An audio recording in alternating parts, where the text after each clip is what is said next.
భవనాలకి blue colour రంగులు వేయడానికి, వాళ్ళ పార్టీ జెండా రంగులు వేయడానికి పెట్టిన ఖర్చు 1300 కోట్లు. రంగులు తీయాలని కోర్టేస్తే మళ్ళీ తీయడానికి అయిన ఖర్చు 1000 కోట్లు. ఇక్కడే 2300 కోట్లు. ఎవరు తిన్నట్టు ఆ డబ్బు? ఎవరు తిన్నట్టు ఆ డబ్బు? మద్యం పాపం కరణం రాంబాబు గారు నాకు చెప్పారు.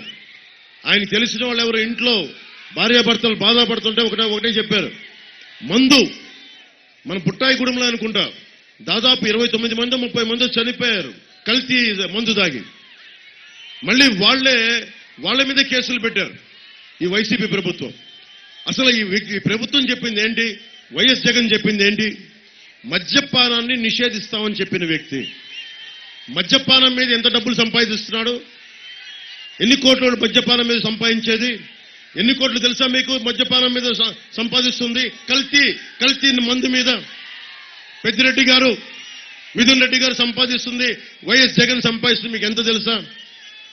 పోలవరం ప్రాజెక్టుకి ఆర్ఆర్ కంటే కూడా చాలా ఎక్కువ 41,000 కోట్ల రూపాయలు మీ రక్తాన్ని అమ్మి మీకు జబ్బులిచ్చి కొన్ని వేల పుస్తలు తెంపేసి ఆడబిడ్డల మెళ్ళ ఉన్న తాళిబొట్లు తెంపేసి 41,000 కోట్ల రూపాయలు సంపాదించారు. అంటే డబ్బు ఉంది. డబ్బుని ఎక్కడ పెట్టుబడి పెట్టాలంటే వాళ్ళకి వెళ్ళిపోతుంది డబ్బు. ఈ రోజున మన మొక్కన డబ్బులు ఇసిరేస్తారు. ఓటుకి 1000 అంటారు, 10,000 అంటారు, 4,000 అంటారు, కుటుంబానికి 1,00,000 అంటారు. జనం కోరుకునేది ఓటుకి 2,000 5,000, అది వేరే సంగతి.